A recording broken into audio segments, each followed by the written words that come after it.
Narito na naman tayo upang matunghayan ang nakakakilig, napaka-sweet at talaga namang sobrang nagtitrending na istorya ni Kuya Arjon at ni Ate Angelica. Sa pagpapatuloy ng ating istorya ay nakauwi na nga muli si Ate Angelica at si Kuya Arjon galing sa napakaganda at napakalayong view na kanilang pinuntahan. Pagka-uwi nga ni Kuya Arjon ay talagang pinuntahan kaagad dito si Ate Angelica dahil miss na miss niya na daw kaagad ang dalaga. Grabe talaga at parang hindi na nga naghihiwalay si Ate Angelica at Kuya Arjon dahil talagang araw-araw sila magkasama at kahit isang araw lang di sila magkita ay namimiss kaagad siya ni Kuya Arjon.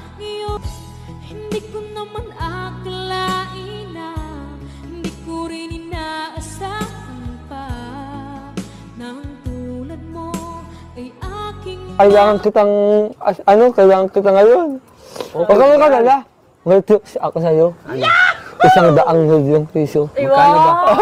Magkano bang ano ko? Magkano ba yung ano ko sa'yo? Magkano yung Diwali sa mga talpi ko?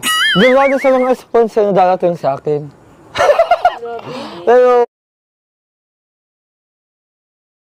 hindi kasi ang naaangis wala yung ganong tao yung papaalang sa iyo. Malulungkot ka. Oo, malulungkot. Tapos yung parang tingin ko sa sarili ko na iwan na ako ng kapalaran.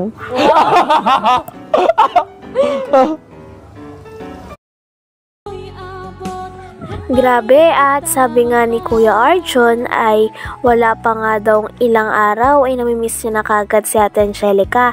Nung nalaman naman ni Ate Angelica na may kumakanta sa labas ay naglabas nga ito ng takore at binuhusan ng tubig sapagkat akala niya aso daw ito. Ngunit pabiro lang naman. Pagkatapos naman nun ay niyakap ni Kuya Arjon si Ate Angelica at nung niyakap nga siya ni Kuya Arjon ay grabe talaga ang kilig niya dahil kitang-kita na sobrang miss na miss nilang dalawa ang isa't isa. Huh? Grabe talaga. Sasabihin ka? Wala. Ano yung sabihin mo? Naiyak ka pa? Siguro na-miss mo ako. Huwag ka naman ako. Nandito na nga ako. Hug na dali. Ha? Hug. Hug?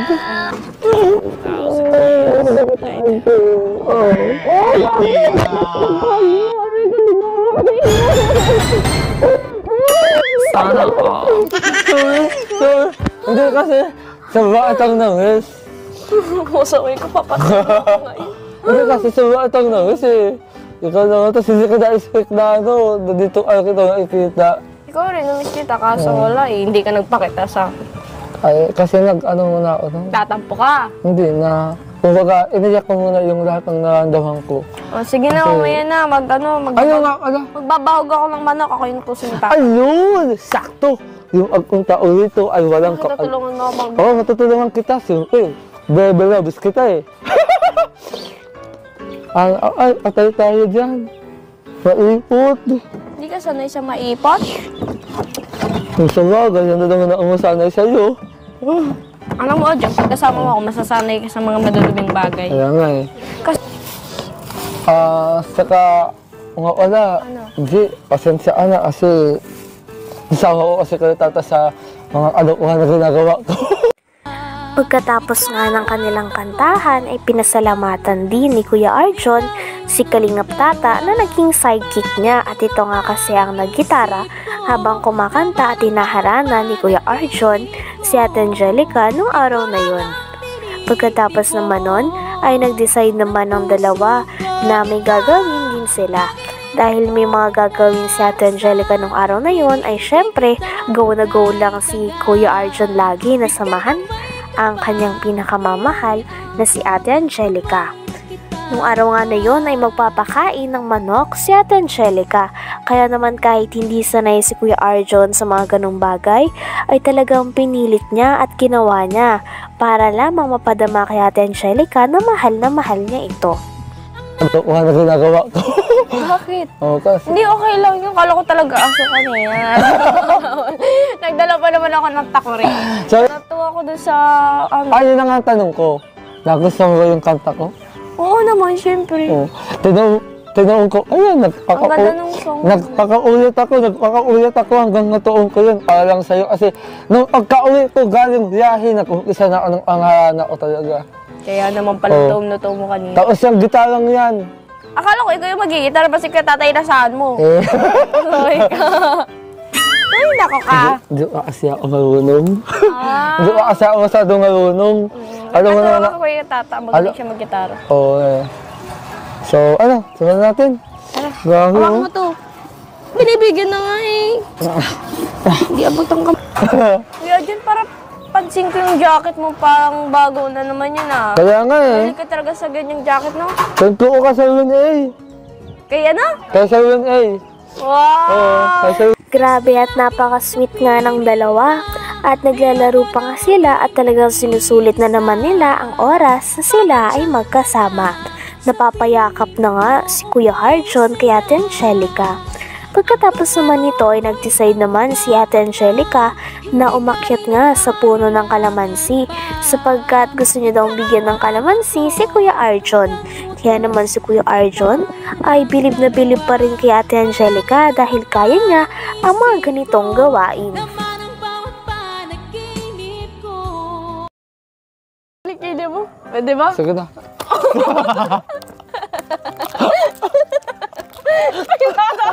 Hindi ako pinapuntahan.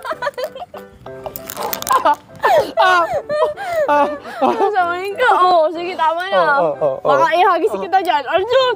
Di ba? Ay.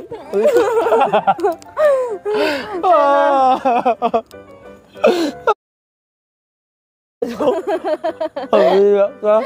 Lanog na ako sa'yo. Ano, sasakat ako, kukuhaan kita. Ako na makuha. Ay, hindi ka marunong. Wala akong tiwala sa'yo. Baka mahulog ka pa. Sa akin. Sa'yo? Oo, sa'yo. Kuya, sa'yo. Sabi ka.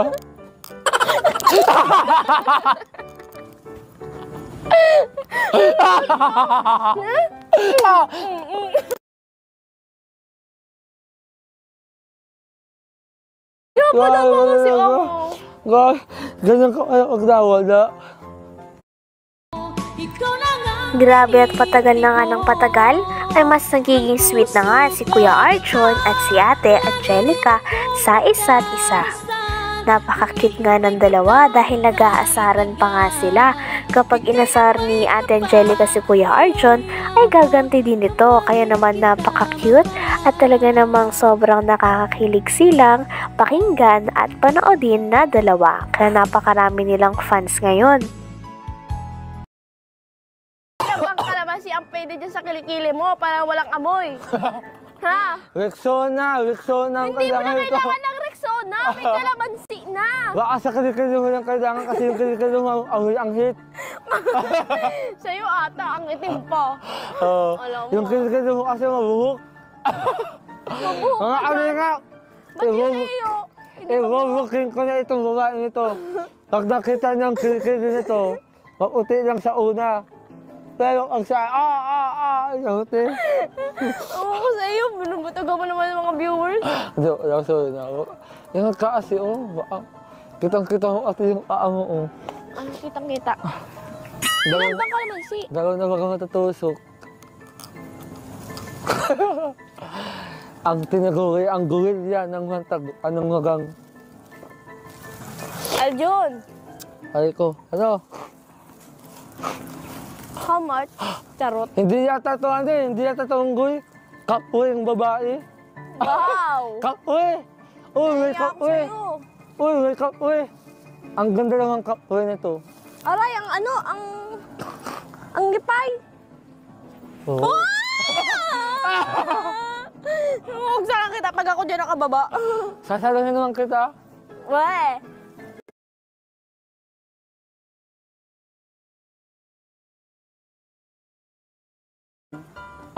Hindi mo alam? Pag nabagok, edi patay. Hanggang dito na lamang muna ang ating nakakakilig, napaka-sweet, sobrang nagtitrending at pinakainabangan na istorya nila Kuya Arjon at Ate Angelica. Maraming salamat sa inyong panonood. Hanggang sa muli. Bye!